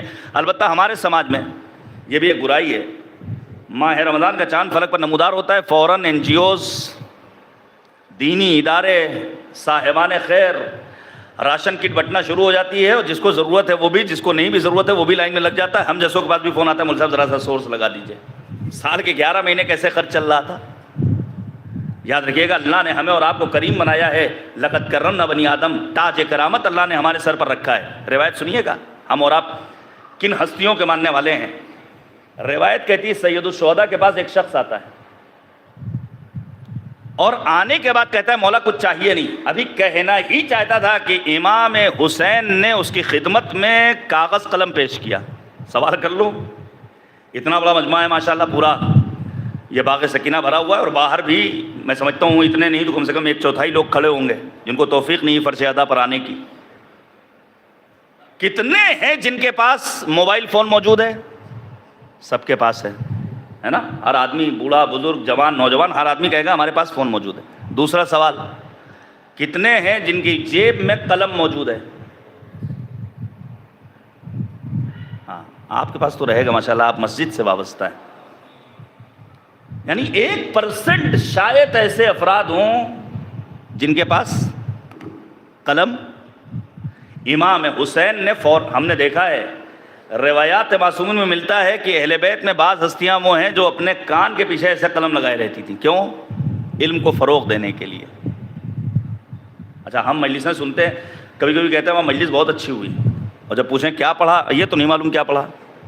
کبھی کہتے ہیں مجلس ٹھپ ہو گئی, بیٹھ گئی, نعرہ نہیں لگا, شور شرابہ نہیں ہوا, مزہ نہیں آیا. مجلس مزہ لینے کی جگہ نہیں ہے. عزیزان گرامی, امام علی مقام سید الشہداء حسین ابن علی نے کاغذ قلم دیا, کہا جو کہنا ہے لکھ کر دو, میں نہیں چاہتا ہوں تمہاری بات دوسروں کے کانوں تک پہنچے. اب اس نے لکھا, مولا مجھے آپ سے کچھ چاہیے نہیں, بس ایک گزارش ہے فنا کا, میں مقروض ہوں, مجھے چند دنوں کی مہلت دلا دیجیے. امام علی مقام نے اسے پیسے دیے, کہا جا کر کے اپنی ضروریات زندگی کو پورا کرو, اس کے قرض کو ادا کرو, اور دھیان دینا کبھی مانگنا پڑ جائے تو ہر کسی سے سوال مت کرنا. ذی دین, اس سے مانگنا جو دیندار ہو. او مروتین, اگر مانگنا ہی پڑ جائے تو اس سے مانگنا جو جمع مرد ہو. او حسبین, اگر مانگنے کی نوبت ہی آ جائے زندگی میں نشیب و فراز اپ اینڈ ڈاؤن, تو اس سے مانگنا جو فیملی بیک گراؤنڈ کے اعتبار سے اعلیٰ ہو. اب آپ انصاف سے بتائیے, اگر ہمیں اور آپ کو ضرورت میں کسی موڑ پر مانگنے کی نوبت آ جائے تو کیا اپنے جیسے انسانوں کے سامنے دست سوال کو پھیلانا نہیں, بلکہ پہنچ جانا ہے خانوادہ رسالت مآب کی خدمت میں, جن کے بارے میں شاعر نے کہا 14 صدیوں سے بھکاری ہے زمانہ اس کا, پھر بھی خالی نہیں ہوتا ہے خزانہ اس کا. مانگنے کا سلیقہ ہو تو دینے والا. یہی امام علی رضا. اچھا, ہم دے بھی دیتے ہیں. میں نہیں کہتا کہ مثلاً ہر جگہ ویڈیوگرافی نہیں ہونی چاہیے, جیسے وکاس نگر میں علماء کرام پہنچے, مومنین پہنچے, شیعہ جوان پہنچے, واقعی میں تحفہ سلام ہے ان سب کی خدمت میں، اور بہت اچھا پیغام گیا، بہت ہی اچھا پیغام گیا، لیکن ہر جگہ پر، یہ استثناءات میں سے ہیں، لیکن ہر جگہ پر دینے کے بعد اسے سوشل میڈیا کے ذریعے عام کرنا مذہب نے اس کی اجازت۔ امام رضا کی زندگی کا ایک پیغام، یسع ابن حمزہ کہتے ہیں، ہم مولا کی خدمت میں ہیں، اصحاب کا ہجوم ہے، آنے والا حج کر کے واپس آ رہا ہے اور آنے کے بعد کہتا ہے مولا میں غریب نہیں ہوں، میں سفر حج سے واپس آ رہا ہوں، پیسے ختم ہو گئے، 200 درہم آپ سے چاہیے۔ امام رضا بیت الشرف میں جاتے ہیں، دروازے کے پیچھے سے اسے پوٹلی دیتے ہیں، جب وہ چلا جاتا ہے تو یسع کہتے ہیں میں نے پوچھا مولا امام رضا سے، مولا آپ نے دروازے کے پیچھے سے کیوں دیا؟ آپ ہم لوگوں کے سامنے آ کر دیتے۔ کیا کہنا، کتنے کریم ہیں امام علی رضا اپنے آبا و اجداد کی طرح۔ مولا فرماتے میں نہیں چاہتا تھا کہ جب میں اس کی مدد کروں تو اس کے چہرے پر حیا اور شرم کے آثار نمایاں ہوں۔ یہ سیرت ہے کس کی؟ ہمارے اور آپ کے 8ویں امام حضرت امام علی رضا علیہ السلام۔ یہ وہی امام رضا ہیں جن کی زیارت کے لیے خود امام نے فرمایا من زارنی علی بعد داری اتیتہ یوم القیامہ فی 3 مواطن۔ مولا امام رضا فرماتے جو شخص اپنے وطن سے دور میری زیارت کے لیے آئے گا، میں 3 مقامات پر اس کی زیارت کو پہنچوں گا۔ حتی اخلصہ من احوالہا، میں اسے ساحل نجات سے ہمکنار کروں گا۔ اذا تطایرت الکتب یمین و شمال، جب نام اعمال داہنے بائیں اڑایا جائے گا۔ وعند الصراط، پل صراط پر، والمیزان، اور میزان کے موقع پر۔ اگر ان 3 مواقع پر کسی انسان کو مدد کی ضرورت ہے تو مولا فرماتے ہیں اسے میری زیارت کے لیے مشہد مقدس کا سفر کرنا پڑے گا۔ ایک آخری بات کو ختم کر رہا ہوں۔ امام علی رضا کی زندگی کا جو اہم ترین پیغام ہے، سنیے گا، یہ بہت اہم ہے۔ آپ سب نے سنا ہے جناب جابر بن عبداللہ انصاری پہلے زائر کربلا ہے۔ پہلے زائر کربلا کون ہے؟ جابر بن عبداللہ انصاری، صحابی پیغمبر، سنا ہے نا آپ نے۔ اس کے بعد کیا آپ سنتے ہیں کہ جابر جب کربلا پہنچتے ہیں تو مولا امام حسین کو خطاب کر کے کہتے ہیں مولا میں بھی آپ کے ساتھ کربلا میں موجود تھا۔ عطیہ نے فوراً کہا کہ آپ تو نہیں تھے، امام حسین نے تو قربانی دی ہے، تو کیسے آپ کربلا میں شریک رہے؟ اس موقع پر جابر نے نبی اعظم کا فرمان پیش کیا تھا، معصومین علیہ السلام کے فرامین موجود ہیں۔ حتی معصوم نے فرمایا واللہ لو احبنا حجر حشرہ اللہ معنا یوم القیامہ، خدا کی قسم اگر ایک پتھر بھی ہم سے محبت کرے تو قیامت کے دن پروردگار اس پتھر کو ہمارے ساتھ محشور کرنے والا ہے۔ اب آپ توجہ کیجئے گا، ہم اور آپ ظاہر ہے ایران اسلامی نہیں جا سکے، نہیں جا سکتے، قانونی بندشیں ہیں، بہت ساری رکاوٹیں ہیں، لیکن ہم خوش ہوئے نا کہ امریکہ اور اسرائیل کو ذلیل کیا گیا۔ آپ نے کل بھی اگر رات میں دیکھا ہو جو ٹویٹ آیا ہے اس بدبخت جو آج واصل جہنم ہوتے ہوتے ذرا سا بچا ہے، اور عنقریب انشاءاللہ وہ خبر ملے گی کہ واصل جہنم ہو گیا۔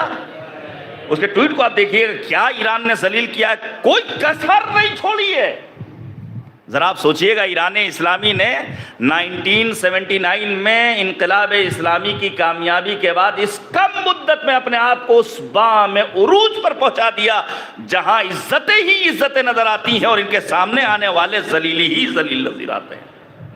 آپ توجہ کیجیے، یہ شاید خاص عنایات ہیں امام علی رضا اور سرکار حجت ولی نعمت حضرت صاحب الزمان اجل اللہ تعالیٰ فرجہ الشریف کی۔ اچھا صلوات کوئی فارمیلٹی تو ہے نہیں بھائی؟ اللہم صلی علی محمد وآلہ۔ ہاں، نفاق بھی دور ہوتا ہے، رزق و روزی میں برکت بھی ہوتی ہے۔ ایک اور صلوات بر محمد وآلہ، اللہم صلی علی محمد وآلہ۔ سن لیجیے عزیزان کرام، یہ بہت اہم بات ہے، چونکہ امام رضا کا تذکرہ ہو رہا ہے لہذا ایران کا تذکرہ۔ ذرا سا ایران کو ایک نظر میں دیکھیے گا، میں اپنے جوانوں سے گزارش کر رہا ہوں، اور ذرا سا آپ ایران کے بارے میں پڑھیے۔ تنہا تہران کی سرزمین پر موجود پارکوں کی تعداد آج کی تاریخ میں ہے 2100۔ کتنے؟ 2100۔ 2100 پارک کہاں موجود ہیں؟ ذرا سوچیے آپ، یہ ایران اتنا سا ملک انہوں نے وینزولا سمجھ رکھا تھا، ہاں کہ راتوں رات وہاں پر آئے اور راشٹرپتی کو لے کر چلے گئے اور کام ختم ہو گیا۔ نہیں، یہاں شخصیات پر چیزوں کا انحصار نہیں، یہ پورا ایک سسٹم ہے، یہ ایک نظام ہے، یہ نظام اللہ کا بنایا ہوا ہے. یہ ولایت فقیہ کا پاور ہے جسے دنیا آج دیکھ رہی ہے, محسوس کر رہی ہے. اچھا, ہم اور آپ ہندوستان میں کتنے ہیں؟ ہندوستانی عوام کی تعداد کتنی ہے؟ تقریباً 1.5 ارب, 140 کروڑ. کرکٹ نمبر 1 پہ ہیں ہم. آئی پی ایل چل رہا ہے, وقت ضائع ہو رہا ہے جوانوں کا. فائدہ کس کا ہو رہا ہے؟ ٹیم کے 11 کھلاڑیوں کا یا 15 کھلاڑیوں کا یا اس کے کوچز کا. دیکھ کون رہا ہے؟ ذرا سنیے گا عزیزان گرامی. میں ایک ذمہ دار ہندوستانی ہونے کے ناطے دلی خواہش رکھتا ہوں کہ ہمارے ملک کی نمائندگی ہونی چاہیے فٹ بال ورلڈ کپ میں. ہے اتنا بڑا ملک, لیکن ورلڈ کپ میں فٹ بال کی ٹیم ہماری نظر, کیا پاور. وہ رہبر انقلاب کا قیمتی جملہ کہ میں ورزش کار تو نہیں ہوں لیکن ورزش کرنے والوں کو دوست رکھتا ہوں. 9 کروڑ کی آبادی والے ایران کی فٹ بال ٹیم کوالیفائی کرتی ہے, ورلڈ کپ کھیلتی ہے. ایشیا میں جاپان کے بعد نمبر 2 پر. یہ ایران کو ظاہری اعتبار سے سمجھنے کی ضرورت ہے, جسے دنیا اب دھیرے دھیرے محسوس کر رہی ہے. اسی لیے ورلڈ آرڈر چینج ہو رہا ہے. اب نیا مشرق وسطیٰ وجود میں آ رہا ہے. اب دنیا جہاں امریکہ کا تذکرہ, جہاں رشیا کا تذکرہ, جہاں چائنا کا تذکرہ, وہیں مملکت حضرت امام علی رضا ایران اسلامی کا تذکرہ جلی حرفوں میں لکھا ہوا نظر آتا ہے. صلوات بھیجیے گا بر محمد و آل محمد. ایک اور صلوات بھیجیے گا بر محمد و آل محمد. یا علی اللہم صلی علی محمد و آل محمد. سن لیجئے یہ 4 مصرے جناب ڈاکٹر پیام اعظمی کے کہ تھا کبھی روس کا چرچا, کبھی امریکہ کا. لوگ کہتے تھے یہی سب سے بڑی طاقت ہے, مگر ایران نے دنیا کو یہ بتلا ہی دیا الفت آل نبی سب سے بڑی طاقت ہے. یہ سب سے بڑی, یہ میں پھر گزارش کروں گا, یعنی سن 40 ہجری میں امیر المؤمنین کی شہادت کے بعد سے آج 1447 تک ایسا دور شیعت کے لیے نہیں آیا تھا جو دور آج ہم اور آپ اپنی نگاہوں سے دیکھ رہے ہیں. خدا کی قسم کھا کر کہہ رہا ہوں, یعنی 1407 سال میں یہ پہلا موقع ہے جب شیعت اپنے بام عروج پر پہنچ چکی ہے. اور یہ رہبر انقلاب کی شہادت اور شہداء کے خون کی تازگی ہے جس نے یہ حرارت عطا کی ہے. اب میں پیش کروں تو ہمیں اور آپ کو ناز کرنا چاہیے کہ ہم محبت کرنے والے ہیں کس سے. مثلا ہر سال ہم سنتے ہیں 40 کے موقع پر کربلا کتنے لوگ پہنچے؟ 2 کروڑ لوگ. ہم کہاں ہیں؟ لکھنؤ میں. لیکن جب ان 2 کروڑ افراد کو ہم کربلا میں دیکھتے ہیں تو اندر اندر خوشی محسوس کرتے ہیں. اگرچہ ہم کربلا نہیں گئے, لہذا ہمیں بھی وہی ثواب ملے گا جو کربلا کی زیارت کرنے والوں. اب جلدی سے حدیث سن لیجئے. ہمارے اور آپ کے 8ویں امام نے کیا فرمایا؟ من احب عاصیا فہو عاص. جو کسی گنہگار سے محبت کرے وہ بھی گنہگار ہے. کہیں سے دل میں جذبہ پیدا ہو جائے ٹرمپ نے بہت اچھا کیا, ہاں تو یاد رکھیے گا وہ بھی ٹرمپ کے ساتھ مشہور ہوگا. ومن احب مطیعا فہو مطیع. اور جو کسی اطاعت گزار سے محبت کرے وہ بھی مطیع پروردگار شمار ہوگا. توجہ کیجیے گا, ظالم کی کسی بھی اعتبار سے مدد کرنا یہ درست نہیں ہے. صفوان جمال کام کیا تھا؟ ہارون کو اپنے اونٹ دیتا تھا, کہاں لے جانے کے لیے؟ مکہ لے جانے کے لیے. لیکن چونکہ ظالم تھا لہذا مولا نے اسے روکا ہے. کوئی ایسا کام مت کرنا جس کے ذریعے کسی ظالم کی مدد ہو. اسلام نے چیخنے, بس میں نے ختم کر دیا, وقت میرا کمپلیٹ ہو گیا. ظلم کی کوئی بھی گنجائش نہیں ہے. البتہ ظلم کبھی اعتقادی ہوتا ہے, کبھی انفرادی ہوتا ہے, کبھی سماجی ہوتا ہے. مثلا ان شرک لظلم عظیم. شرک ایک ظلم ہے جو اعتقادی شرک ہے. حتیٰ قرآن کہتا ہے ان اللہ لا یحب الظالمین. اللہ ظلم کرنے والوں کو دوست نہیں رکھتا ہے. تو کیا فقط نیتن یاہو اور ڈونلڈ ٹرمپ کو پسند نہیں کرتا یا ان افراد کو بھی پسند نہیں کرتا جو اپنی بیوی پر ظلم کرتے ہیں؟ ہاں, یہ سمجھنے کی ضرورت ہے.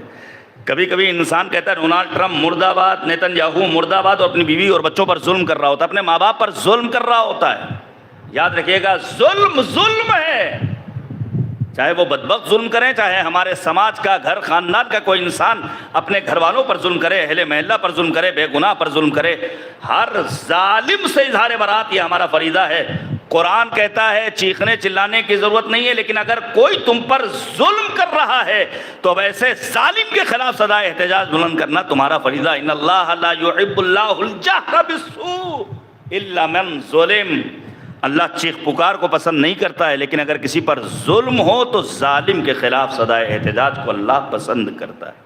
اب روایات میں آپ کو اعلان ماشاءاللہ مل جائے گا کہ کبھی کسی خاتون نے اپنے شوہر کی جا کر شکایت کی، امیر المومنین نے اس کا دفاع کیا ہے۔ کبھی کسی خریدار نے امیر المومنین سے دکاندار کی شکایت کی ہے، امیر المومنین نے جا کر کے اس کا دفاع کیا ہے۔ عزیزان گرامی، یہ بہترین موقع ہے تعلیمات امام علی رضا اور تعلیمات قرآن و اہل بیت سے اپنے آپ کو مزین کرنے کا۔ ایک باپ کتنی حسرتوں سے اپنی اولاد کو پالتا ہے، اور ایک اولاد کی، ایک بچے کی ظاہر ہے ساری خواہش کیا ہوتی ہے؟ یہی خواہش ہوتی ہے کہ اپنے ماں باپ کے انتقال کے بعد ان کی تجہیز و تکفین میں کسی طرح کی کوئی کمی نہ کرے۔ عامر صاحب چلے گئے، بہت اچھا مرثیہ انہوں نے سنایا تھا۔ میں بھی تذکرہ کرنا چاہوں گا امام سجاد کی مظلومیت کو، اور بات کو ختم کر دوں گا۔ دیکھیں، باپ کا فراق سخت ہوتا ہے۔ جب تک پدر ہے سر پہ پسر بادشاہ ہے، سایہ پدر کا سایہ لطف الہ ہے۔ باپ جب تک زندہ رہتا ہے اولاد کو کچھ سوچنا نہیں پڑتا ہے۔ جن کے ماں باپ زندہ ہیں وہ قدر جانیں، جن کے ماں باپ دنیا سے رخصت ہو چکے ہیں ان کی قبروں پر جائیں۔ قبروں پر جانے کے بعد اگربتی، موم بتی، پھول، چادر، یہ سب بعد میں، پہلے فاتحہ خوانی، قرآن خوانی، ان کے حق میں خدا کی بارگاہ میں طلب مغفرت، ان کو واسطہ دے کر خدا سے اپنی دعاؤں کا طلب کرنا۔ وقت ہوتا تو میں بیان کرتا کہ ایک مرنے والے کے ساتھ ہمارے اوپر واجبات مذہب نے کیا عائد کیے ہیں۔ کبھی اللہ نے توفیق دی مفصل اس موضوع پر بولوں گا۔ کچھ واجبات ہیں، کچھ مستحبات ہیں، حتیٰ کچھ چیزیں حرام ہیں۔ اب اس سماج میں ایک سب سے بڑی مشکل یہ ہو رہی ہے، غسل دیتے وقت، سنیے گا، غسل دیتے وقت کبھی ہاتھ یوں ہیں تو اب ظاہر ہے وہ سیدھا نہیں کیا جائے گا، چونکہ باڈی ٹھنڈی ہو چکی ہے، اب وہ سن تو سو نہیں دیا جا سکتا ہے۔ ان مسائل کا جاننا ہمارا اور آپ کا ضروری ہے۔ پیش کروں گا میں چند ایک فقرات مصائب کے، اور بات کو ختم کروں گا۔ سرکار سید الشہداء مظلومیت کا عالم کیا ہے کہ میدان کربلا میں یک تنہا نہ آسرا تھا کوئی شاہ کربلائی کو، فقط بہن نے کیا تھا سوار بھائی کو۔ ابھی آپ نے سنا ہے، یعنی یہ ایک شعر رونے کے لیے کافی ہے۔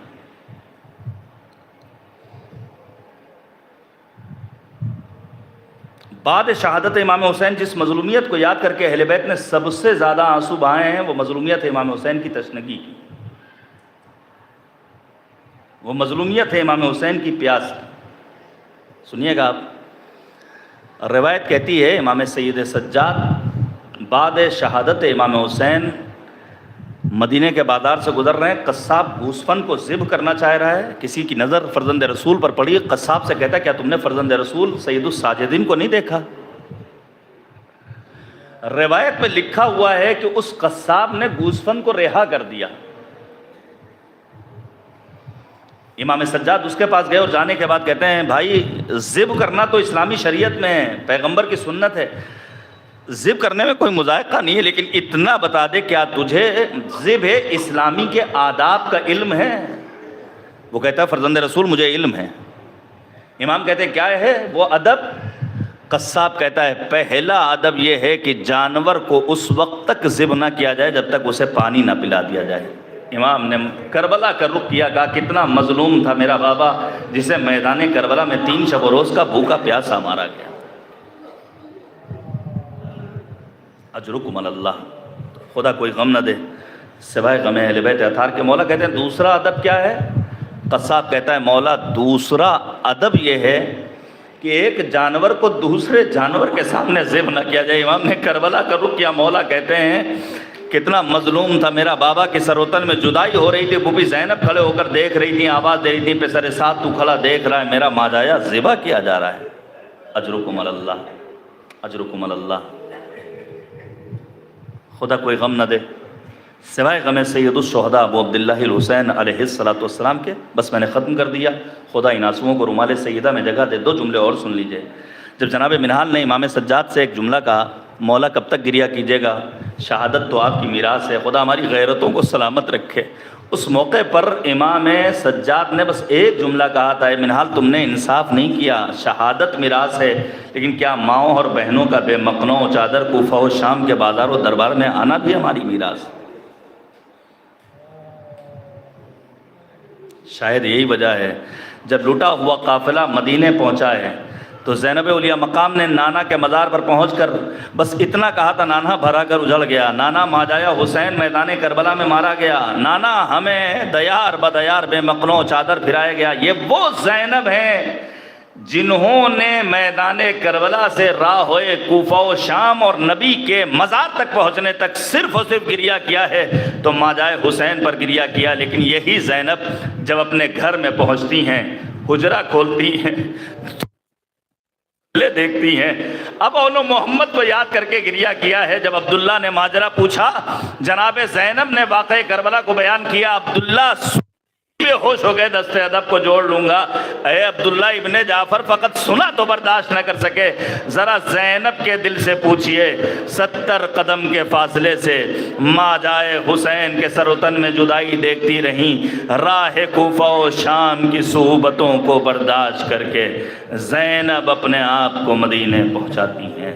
وَسَيَعْلَمُ الَّذِينَ ظَلَمُوا أَيَّ مُنْقَلَبٍ يَنْقَلِبُونَ إِنَّا لِلَّهِ وَإِنَّا إِلَيْهِ رَاجِعُونَ اور رضا بقضائه وتسلیما لأمره الہی لا معبود سواک الہی بحق الزہرا وابیہا وبعلها وبنیہا وسر المستودع فیہا بعدد ما احاط به علم خدایا۔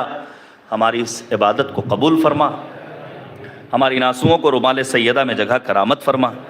اے کریم پروردگار، واسطہ ہے عظمت محمد اور آل محمد علیہ السلام کا، ہمارے امام کو ہم سے راضی و خوشنود فرما۔ معبود، واسطہ ہے عظمت محمد اور آل محمد کا، ہمارے امام کے ظہور پرنور میں تعجیل فرما۔ مرحوم ناصر حسین، اللہم انا لا نعلم منہ الا خیرا، خدایا ان کی مغفرت فرما، ان کے درجات کو بلند سے بلند تر فرما۔ اے کریم پروردگار، ان کی قبر و برزخ کی منزلوں کو آسان فرما۔ معبود، ہم سب کی عاقبت بخیر فرما۔ اے کریم پروردگار، واسطہ ہے محمد اور آل محمد علیہ السلام کا، ہم سب کو حج بیت اللہ اور عتبات عالیات کی زیارات سے مشرف فرما۔ معبود، واسطہ ہے محمد اور آل محمد کا، جو حاجیان راہ خدا سفر حج کا آغاز کر چکے ہیں، جو زائرین زیارت عتبات کے لیے سفر کر چکے ہیں، پروردگارہ ان سب کے سفر کو بخیر فرما۔ معبود، ہمارے مقدس مقامات کی حفاظت فرما، دشمنان دین بالخصوص امریکہ، اسرائیل اور آل سعود کو نابود فرما، جنت البقیع کو آباد فرما۔ اے کریم پروردگار، واسطہ ہے محمد اور آل محمد کا، اسلامی انقلاب کو دوام عطا فرما۔ رہبر انقلاب جناب آیت اللہ سید مجتبیٰ خامنئی اور مرجع عالی قدر جناب آیت اللہ العظمیٰ سید علی سیستانی کو طول عمر بابرکت کرامت فرما۔ معبود، مومنین کی حفاظت فرما، حزب اللہ کے جوانوں کی نصرت فرما۔ اے کریم پروردگار، واسطہ ہے محمد اور آل محمد کا، ہمارے اعمال کو اس لائق بنا دے کہ وقت ظہور ہم امام کے اعوان و انصار میں شمار ہوں۔ اور ربنا تقبل منا انک انت السمیع العلیم۔ گزارش ہے کہ ایک مرتبہ مزید سورہ حمد اور 3 مرتبہ سورہ اخلاص پڑھ کر مرحوم و مغفور جناب ناصر حسین ابن شاکر حسین صاحب اور دیگر تمام مؤمنین اور شہداء بالخصوص امام الشہداء جناب رہبر انقلاب آیت اللہ العظمیٰ سید علی خامنئی رضوان اللہ تعالیٰ علیہ کی روح کو ہدیہ کرنا ہے۔ صلی علی محمد و آل محمد۔ بسم اللہ الرحمن الرحیم، الحمدللہ رب العالمین، ایاک نعبد و ایاک نستعین، اہدنا الصراط المستقیم صراط الذین انعمت علیہم۔ بسم اللہ الرحمن الرحیم، قل هو اللہ احد اللہ الصمد لم یلد ولم یولد۔ بسم اللہ الرحمن الرحیم، بسم اللہ الرحمن الرحیم، قل هو اللہ احد اللہ الصمد لم یلد ولم یولد ولم یکن لہ کفوا احد۔ بسم اللہ الرحمن الرحیم، قل هو اللہ احد اللہ الصمد۔ اللہم صل علی محمد۔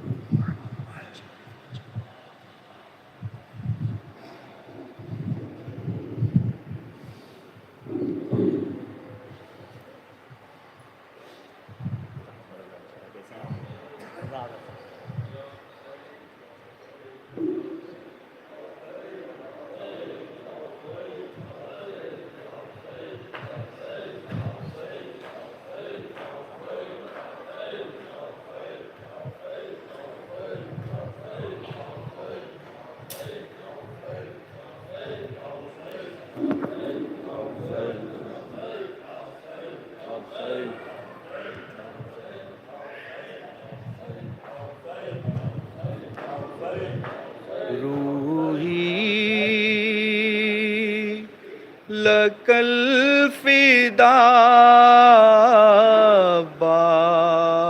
عباس روحی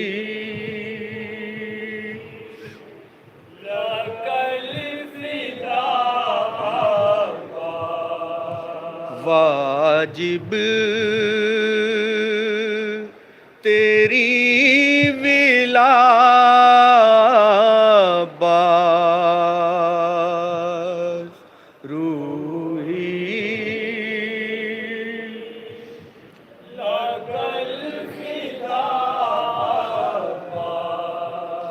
جس میں جمال ہے در کا جس میں جمال ہے در کا تو ہے وہ آئینہ عباس روحی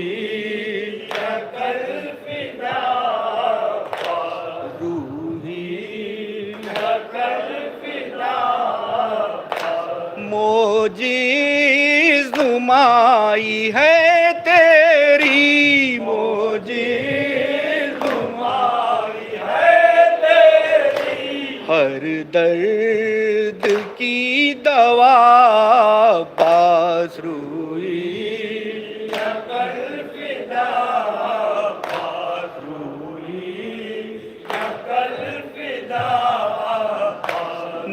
نوحہ یہ تھا سکینہ کا نوحہ یہ تھا سکینہ کا کب آئیں گے چچا عباس روحی شکل فدا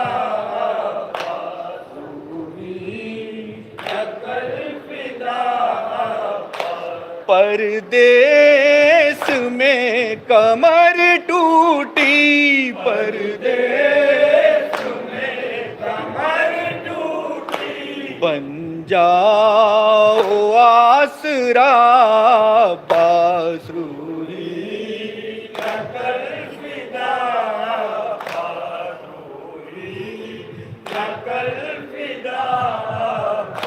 کیوں موڑ لی نظر ہم سے کیوں موڑ لی نظر ہم سے کیوں ہو گئے خفا عباس روحی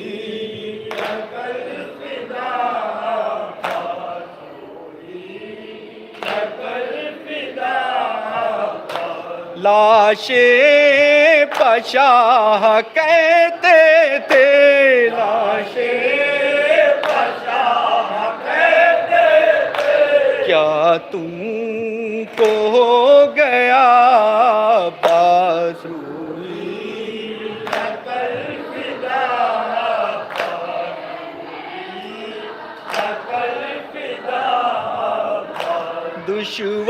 دشواریاں جو ہوں عارف دشواریاں جو ہوں عارف کہہ لینا تم بھی عباس